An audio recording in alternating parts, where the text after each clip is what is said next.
Bonjour, je voulais vous partager une technique, un conseil que je donne assez régulièrement lorsqu'on est décentré, lorsque l'on a beaucoup de cogitation, des soucis de sommeil, euh, qu'on ne se reconnaît plus parce qu'on est plus doux, on est plus délicat, on est plutôt en mode tête dans le guidon, bourrin, pression, bref, on n'arrive pas à lâcher prise.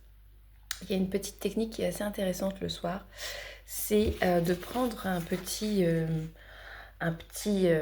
carnet, peu importe, et de pouvoir y noter deux choses. De prendre le temps en fait de faire un retour sur sa journée. Ça prend pas longtemps, ça peut être fait juste avant l'endormissement, plutôt que de scroller sur son téléphone qui nous aide à sécréter des hormones, mais qui active et suractive malheureusement notre cerveau par les lumières et qui au final au niveau de notre système nerveux c'est très délétère.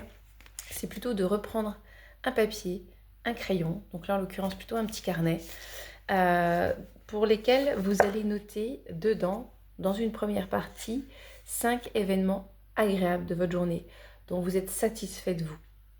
Euh, pour apprendre, c'est important à reposer son attention sur les choses positives de la journée, surtout quand on est câblé à être en croissance vis-à-vis de soi sur les choses négatives, où on est toujours à chercher à évoluer, évoluer, évoluer. C'est très bien, sauf qu'à un moment donné, il faut aussi voir ces évolutions. Et beaucoup de personnes, en fait, ne se voient plus évoluer. Ils sont plutôt à s'accabler, à se mettre du poids, une pression sur eux-mêmes, parce qu'ils ne se trouvent jamais assez performants. Et on ne va pas se le cacher, on est dans une société où de toute façon, quoi que vous fassiez, vous ne serez jamais suffisamment satisfaisant parce que ça, c'est une échelle, hein. À tous les niveaux, c'est pareil. Il y a une pression qui est instaurée de manière à ce que tout soit parfait. Parfait comme on l'entend.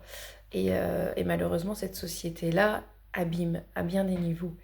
Donc, ce qui est important, c'est en tout cas de revenir à vous-même et de lister les choses de manière journalière de ce que vous avez fait positivement.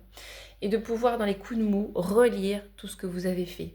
Et peut-être parfois aussi comprendre justement, tiens, là j'ai un gros coup de mou, oui, mais qu'est-ce que je viens d'enchaîner derrière moi comme situation? Qu'est-ce qui fait ça?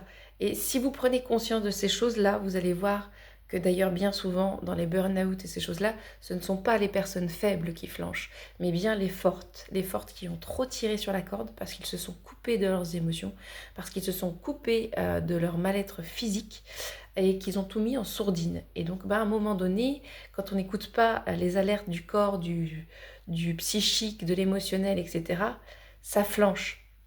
Et puis l'adaptation, elle va être plus compliquée parce qu'on ne peut pas tirer sur toutes les cordes à la fois. On est dans la recherche de l'équilibre, le corps a besoin d'équilibre. Et si vous envoie des signaux et que vous les envoyez balader ou vous les occultez, ça ne peut pas aller. Et bien souvent, c'est parce qu'aussi on n'a pas appris à s'écouter. Oh ben non, tu fais trop de chichi. Oh ben bien sûr. Oh, et on minimise les émotions des autres, on minimise les situations parce que ben moi ça m'atteindrait pas. Donc pourquoi ça t'atteint? Ben parce que chacun a son parcours, chacun a ses baskets et que vous n'êtes ni dans la tête, ni dans le cœur, ni dans les tripes, ni dans les baskets de qui que ce soit. Et donc personne n'est dans votre tête, dans votre cœur, dans vos tripes et dans vos baskets à la fois. Donc c'est important de ne pas juger, de ne pas se juger, de ne pas donner vérité au jugement de l'autre, prendre ça comme une observation pour éventuellement se perfectionner, s'améliorer, mais avant de chercher à se perfectionner, s'améliorer, regardez que ce sont aussi des qualités. Lors d'un entretien d'embauche, on va vous demander vos qualités et vos défauts, à savoir que vos qualités, dans certains cas, peuvent devenir des défauts, et que vos défauts, dans d'autres cas, pourront être des qualités. Donc c'est important en tout cas de revenir sur soi, de prendre le temps de noter 5 choses agréables de la journée, de manière à pouvoir y revenir et se réconforter en se disant bah oui, j'ai fait tout ça. Et je comprends aussi peut-être pourquoi aujourd'hui je flanche un peu plus, parce que j'ai besoin de repos. Puis avec tout ce que j'ai fait hier, bah oui, ça peut se comprendre. Et puis l'autre petite chose, c'est de noter vos pensées qui sont récurrentes. Vous les notez et puis vous vous laissez une ligne, deux lignes pour pouvoir noter des petits bâtons. Et à la fin de la semaine, les petits bâtons, à chaque fois que ça vous revient en fait, que ce soit dans la journée, que ce soit le soir, dans la nuit. Quand on cogite dans la nuit, des fois c'est bien de noter.